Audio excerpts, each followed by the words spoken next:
Welcome, everybody. This is Jason, the lucky bastard Uthenwoldt, and this is the Fantasy Footballin Show. And what am I doing today? I'm doing the play or pause for Thursday night. Eagles at the Texans.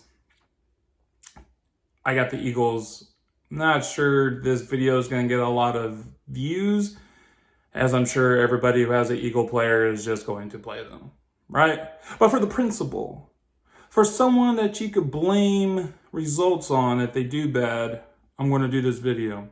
I'm doing it for you guys. I'm doing it for you. Tyler's going to do his video on the Texans probably tomorrow before the game. And yeah, so before we get into it, if you like this, if the two people who actually view, if you're trying to decide to play or pause on an Eagle player, please give us a thumbs up. We appreciate it. If you don't like it, you're like, why are they posting this? Man, this is obvious. You can do a thumbs down. If you want to state that, if you want to state it to us, you can leave a comment too saying this was a dumb video. And then you can subscribe. So I'm sure there's actually better intel videos that we will post about other games and matchups and players. So anyway, here we go. First off, Jalen Hurts. He's a fourth quarterback in fantasy football. He's averaging 25 points a game, which is amazing because quarterbacks this year are not doing that. It is a total dump this year in quarterbacks. Tyler's mentioned this before, and I agreed. Wish I could go back and get a quarterback first or second round. Things would be a lot different, but who would have thought that? You know, we had these big names later in the rounds we could get, and they've been straight up duds, and it sucks. Ruins things when quarterbacks don't perform. Funny to say this, Texans are actually the third overall in quarterback scoring, which is kind of interesting because they're like one of the worst defenses. Well, here it is. They have the worst rush defense. No one needs to throw the ball against them. They had a rookie quarterback last week with the Titans. He only threw 10 times and had 55 yards. But they sure ran the ball against them, gave up over 200 yards. The Texans are averaging, rushing defense, are giving up an average of around 200 yards a game. But you're talking about quarterback, Jason. Why should I start Jalen Hurts if this is going to be a running game? Jalen Hurts can run the ball. He does run, and he scores touchdowns too in running. I think he's got 6 touchdowns this year in rushing. He has 10 in passing, a total of 16. I still think they're going to pass the ball.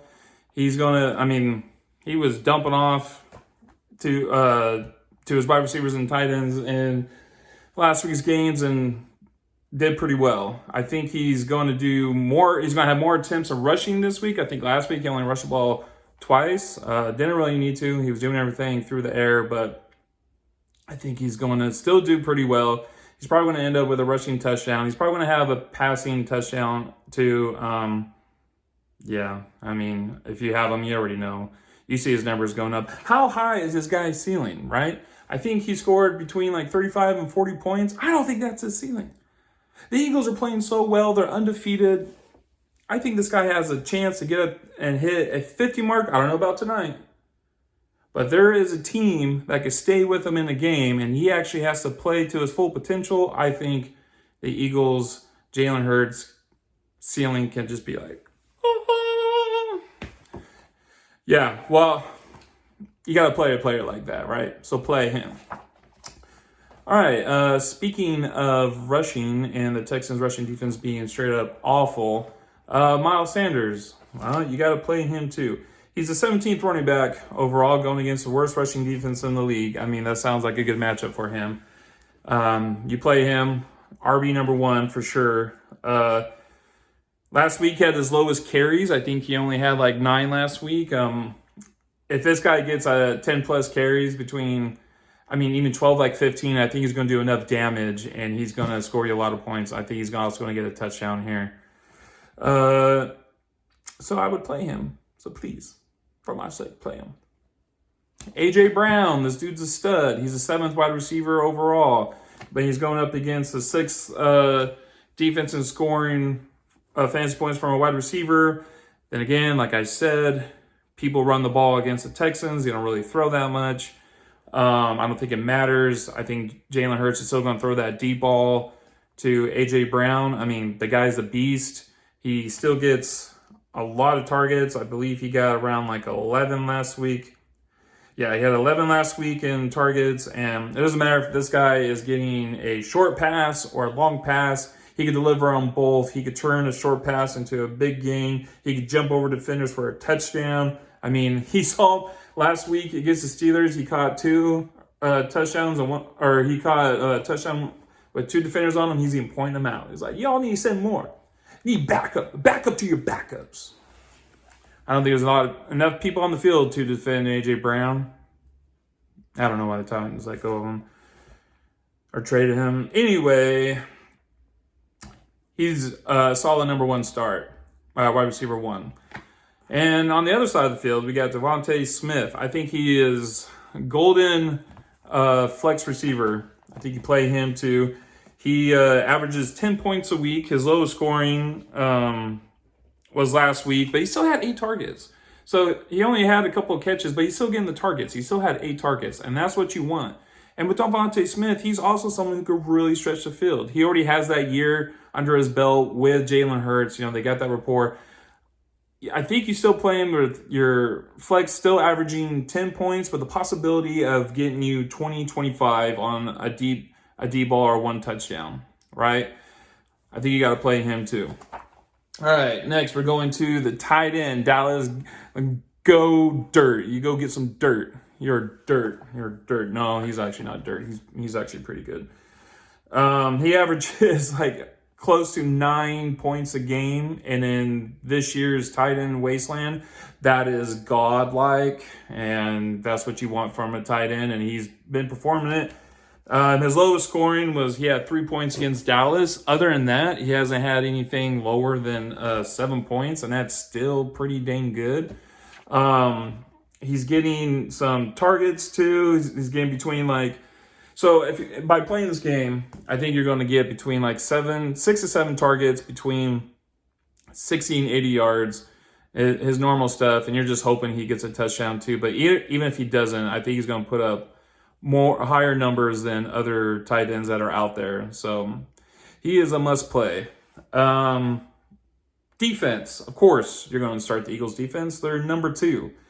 And the Texans offense does not look good right now. The Eagles just got Robert Smith, if I'm reading my notes correctly.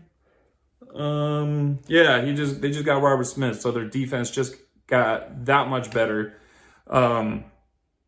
They're getting sacks, they're getting takeaways, and the Texans offense is gonna struggle.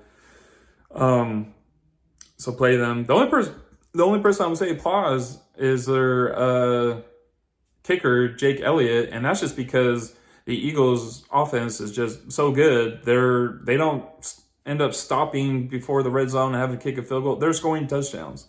So I think he only got to 10 points once this year. I think there might be better options, but then again, it's Thursday night. It's been a lot of kicker points, and it's just frustrating as hell, but I think this week it's going to be safe to say you're not going to have to start him. It's going to be a high-scoring game for the Eagles. And that's pretty much it. But I do want to say, with all this in mind, the thing that actually slows down scoring for the Eagles is that no one is able to stay close with them. There was a few games where they actually had to, they had teams who were probably within 10 points, and those were some of the biggest games between Jalen Hurts, A.J. Brown, Miles Sanders, and their tight end. When it's not close, they are not rushing, or they're not on the ball trying to hurry up. They're not needing to score all these points, and it kind of starts slowing down point scoring in the second half. So that's something that's a high likely in this Thursday matchup, is that the Texans are not going to keep it close, and there's no need for them to go beyond and score all these millions of points for all you Eagle owners out there. All right. That's it. I'm done. I'm totally. If you like this video, please like it. If you dislike it, you can also do that too. Leave a comment on why you like it or dislike it, or if you have a question. I don't think there'll be a lot of questions on this video. Like I said, pretty sure everyone's going to play all the Eagles. And please subscribe. We appreciate it. We're growing. We're going a little bit. Thanks.